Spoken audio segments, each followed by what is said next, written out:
Halo semua, beberapa waktu yang lalu, Bapak Gracia Pelo membuat video di channel Inyo Manis yang berjudul Quran Bukan Kitab Sejarah. Kisah Injil Zaman Musa, Quran Al-Araf 157. Apa yang dipaparkan oleh Gracia Pelo di dalam video itu sudah sangat bagus. Namun, sepertinya ada beberapa hal yang perlu saya tambahkan karena saya teringat bahwa teman-teman yang muslim hanyalah kaum penghafal yang tidak mengerti apa yang dihafalkan. Kita bangga menghafal Al-Quran tapi tidak memahami Al-Quran. Senang mengulang berbahasa Arab tapi tidak mengerti bahasa Arab. Suka membaca Al-Quran tapi tidak memahami maknanya. Akhirnya apa? Menjadi keledai di Indonesia. Dan sepertinya banyak teman-teman Kristen yang juga kurang paham sejarah. Sehingga mungkin banyak yang kurang paham apa yang menjadi masalah di dalam Al-Quran surat 7 ayat 157 itu. Jadi pada video ini, saya akan coba menjelaskan dengan sejarah dan bahasa yang lebih sederhana, supaya teman-teman tahu betapa fatalnya kesalahan Al-Quran surat 7 ayat 157. Sebelum kita mulai, saya ingin memberitahukan bahwa channel Gracia Pelo namanya Inyo Manis, dan linknya sudah saya taruh di deskripsi video ini, supaya teman-teman bisa subscribe channel Gracia Pelo juga, karena banyak hal yang dia jelaskan dengan sangat baik, dan tidak bisa saya taruh ke channel ini semuanya. Gracia Pelo juga menerbitkan buku-buku untuk teman-teman yang mau belajar apologetika. Saya sangat merekomendasikan buku-buku Gracia Pelo karena buku-buku itu bisa menjadi buku pegangan untuk teman-teman menjawab tuduhan-tuduhan standar yang dilontarkan oleh teman-teman muslim.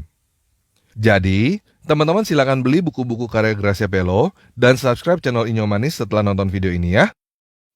Nah, buat teman-teman muslim yang takut untuk murtad, nggak usah nonton video ini ya.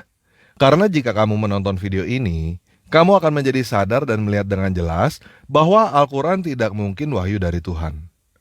Kalau kamu terus nonton video ini, berarti kamu sudah siap untuk membuka hati dan pikiranmu untuk melihat fakta bahwa Al-Quran tidak mungkin wahyu dari Tuhan. Dan kamu sudah siap untuk murtad. Dulu saya dengan Gus Dur bicara seperti ini. Kata Gus Dur, ya memang begitu Pak Sakur. Saya ini beragama kayak pegang bara. Dilepas nggak boleh, dipegang saya sakit. Ya kan artinya. Oleh karena itu yuk sekarang kita berpikir. Jangan takut murtad dong. Daripada kamu mempercayai sesuatu yang tidak benar. Betul nggak? Ya iya, berpikir kritis, berpikir kritis, berpikir kritis. Selama ini kita dididik beragama ini dengan cara pejamkan matamu, matikan lampu, tutup jendela, kunci pintu. Yakinlah begitu caranya.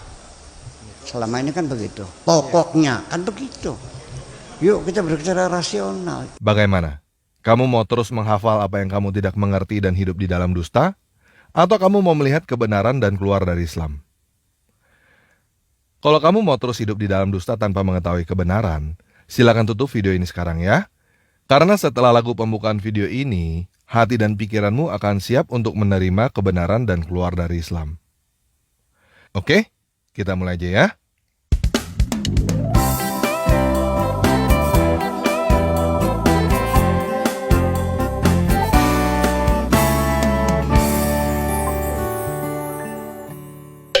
Nah, pertama kita belajar sejarah dulu ya.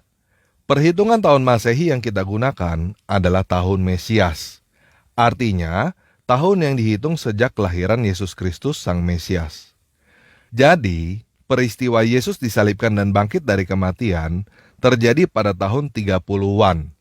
Injil Markus diperkirakan ditulis pada tahun 60-an, 30 tahun setelah Yesus naik ke surga. Injil Matius dan Lukas diperkirakan ditulis pada tahun 80-an, 50 tahun setelah Yesus naik ke surga.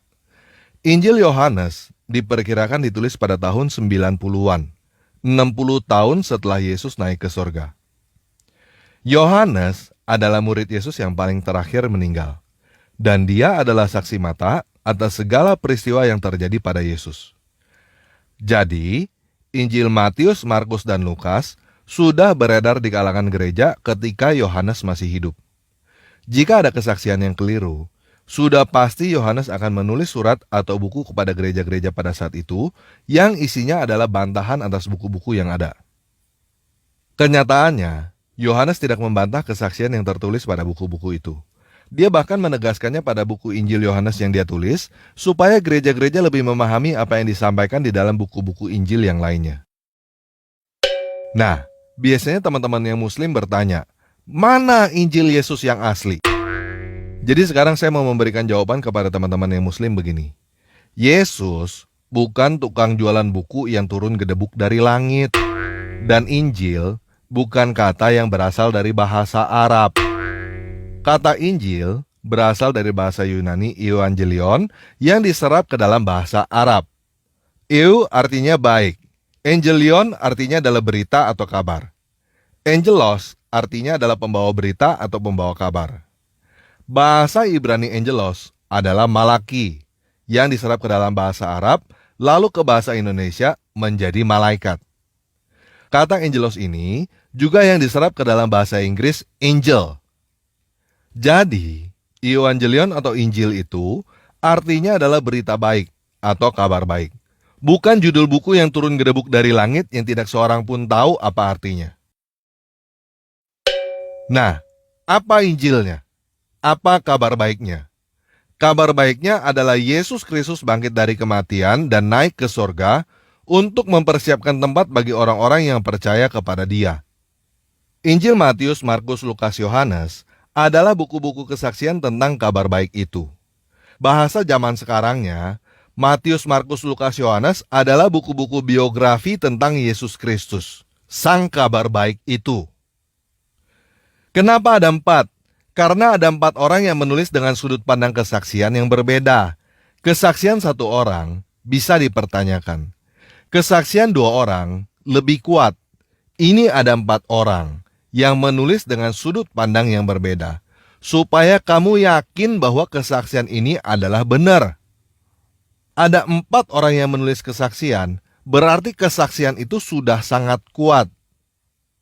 Jadi, teman-teman yang Muslim jangan pertanyakan kenapa Matius, Markus, Lukas, Yohanes disebut Injil. Pertanyakan kenapa Al-Quran tertulis kata Injil, yang bukan bahasa Arab, dan kenapa kalian tidak mengerti apa artinya, tetapi disuruh hafalin doang. Sampai di sini paham ya? Nah, Musa kira-kira hidup pada tahun 1500 sebelum Masehi.